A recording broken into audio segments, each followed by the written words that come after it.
So today we're going to talk about Harrison Ford. After playing his iconic roles of Han Solo and Indiana Jones, but before he became a grump on chat shows, saying that he only played those parts we love for the money, I got paid. He was the frickin' President of the United States. I'm the President of the United States.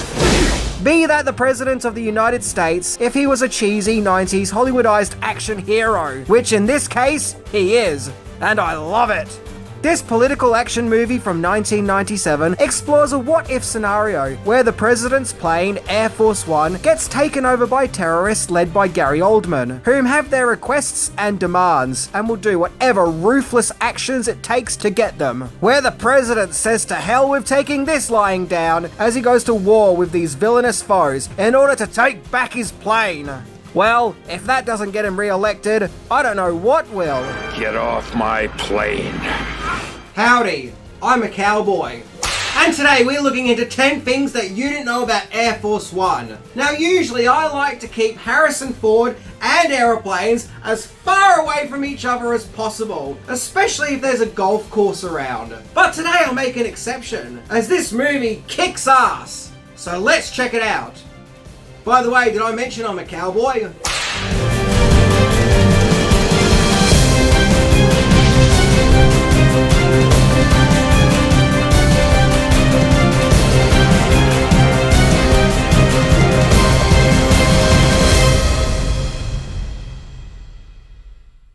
Number 10. Removed subplot.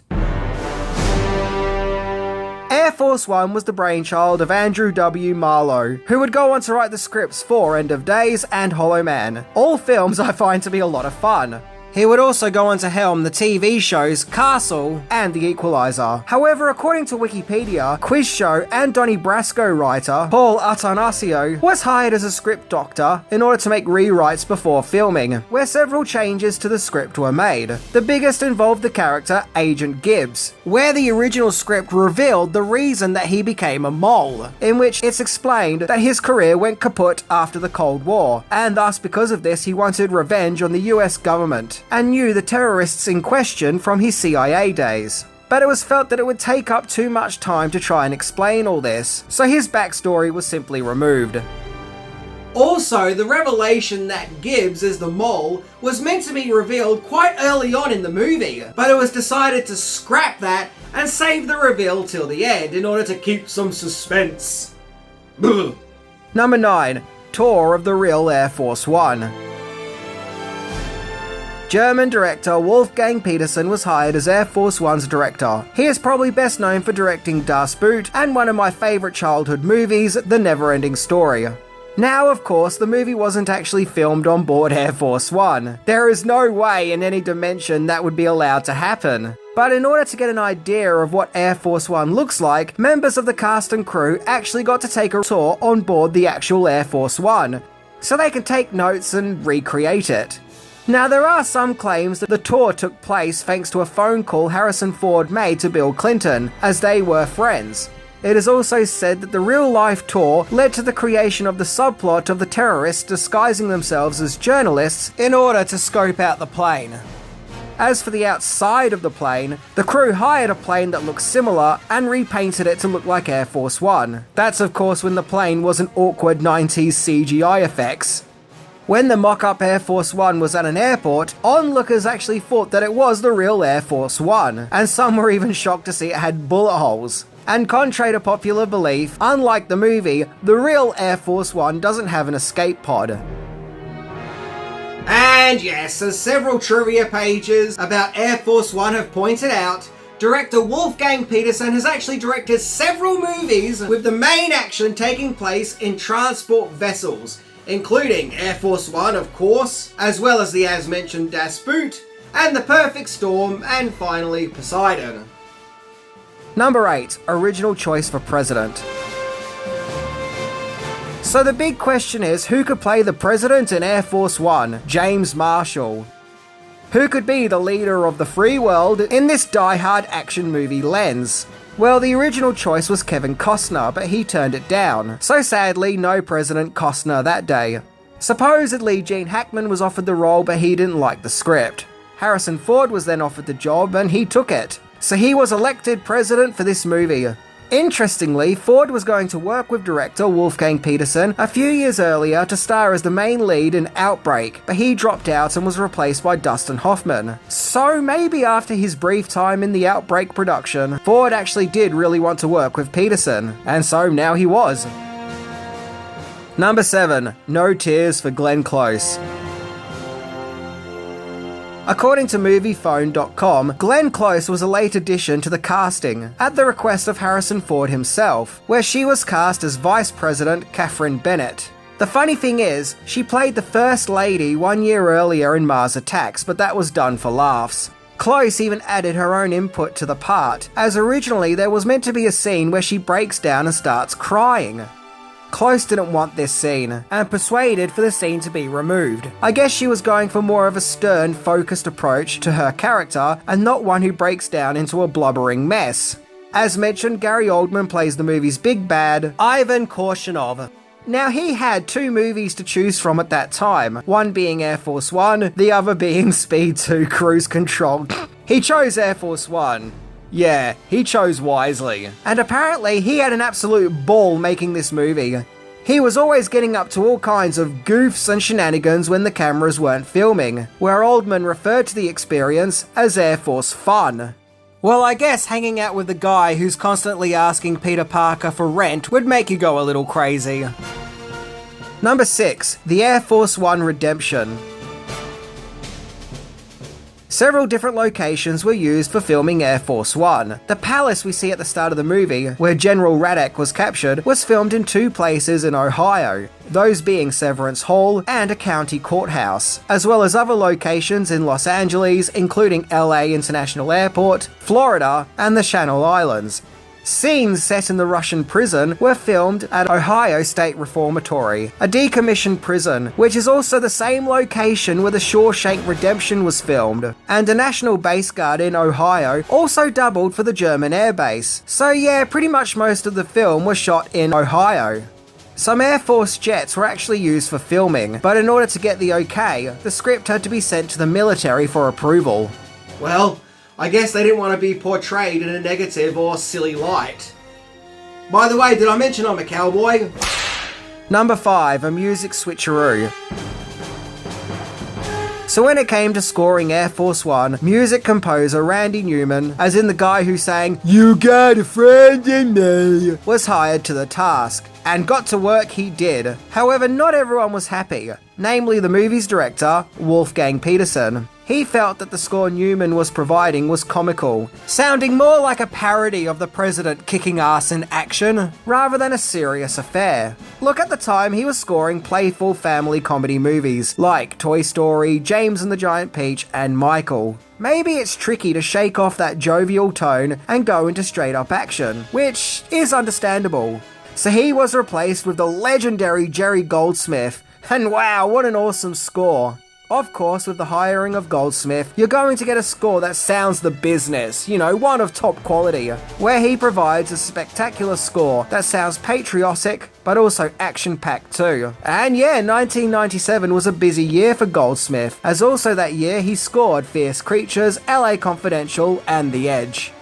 And the whole getting replaced is not a slant to Randy Newman. Music scores in movies get rejected all the time. Heck, even Jerry Goldsmith himself has had rejected film scores that didn't go through.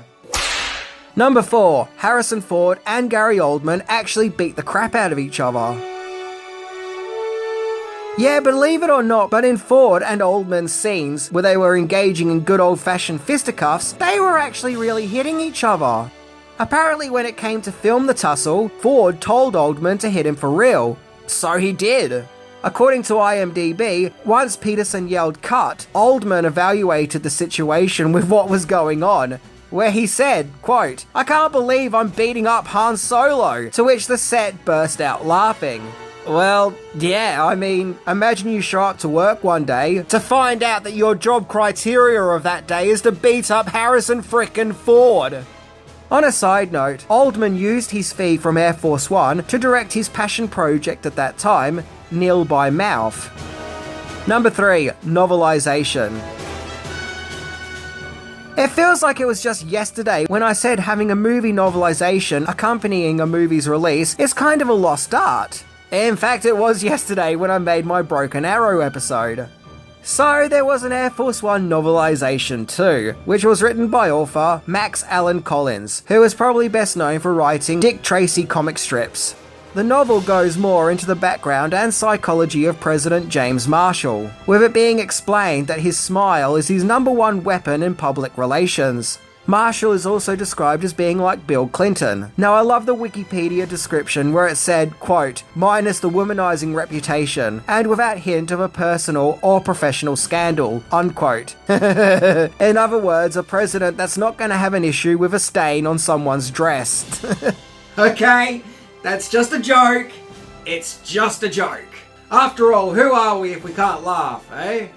Also in the novel, we learn more about the villain, Korshunov. In fact, Korshunov isn't even his real name, and unlike the movie where the plane crashes in the Caspian Sea, in the book it crashes into the Russian countryside. Number 2. Harrison Ford wasn't happy with the rating.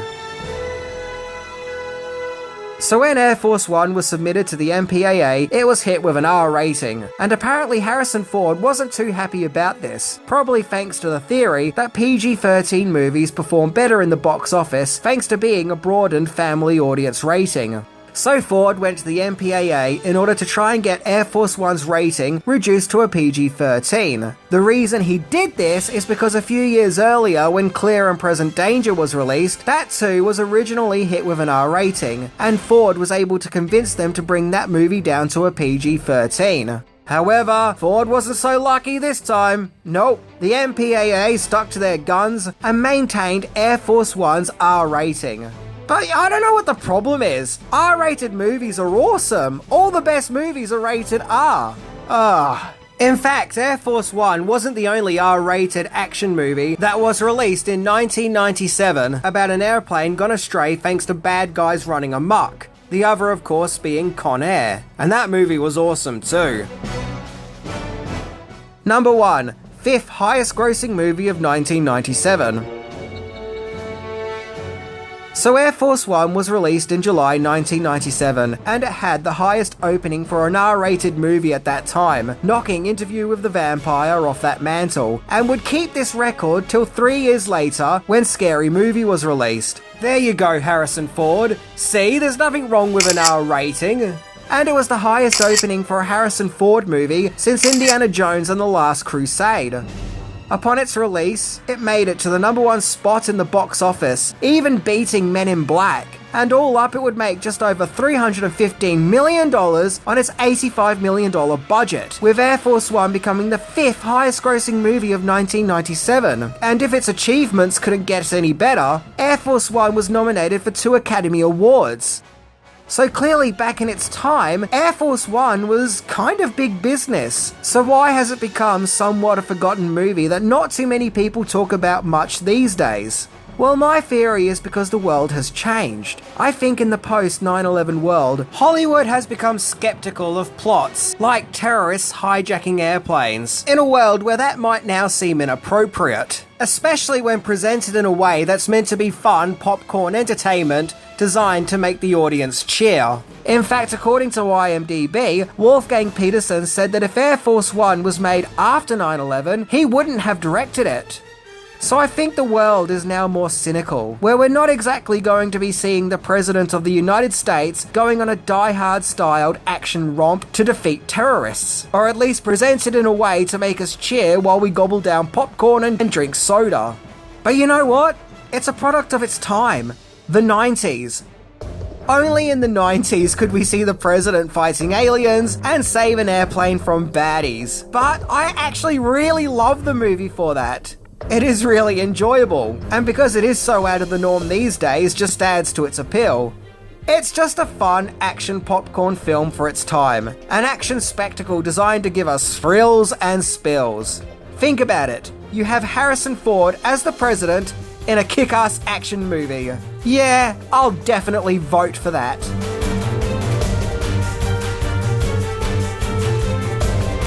So the big question is, if there was an election for 90s movie presidents, Who would you vote for out of Harrison Ford's President Marshall or Bill Pullman's President Whitmore? In fact, we actually got a lot of movie presidents in the 90s, including Kevin Kline, Michael Douglas, John Travolta, Jack Nicholson, Tim Robbins, Tommy Lister Jr., and I'm sure there's more. Anyway, I'm Minty, and I'm a cowboy.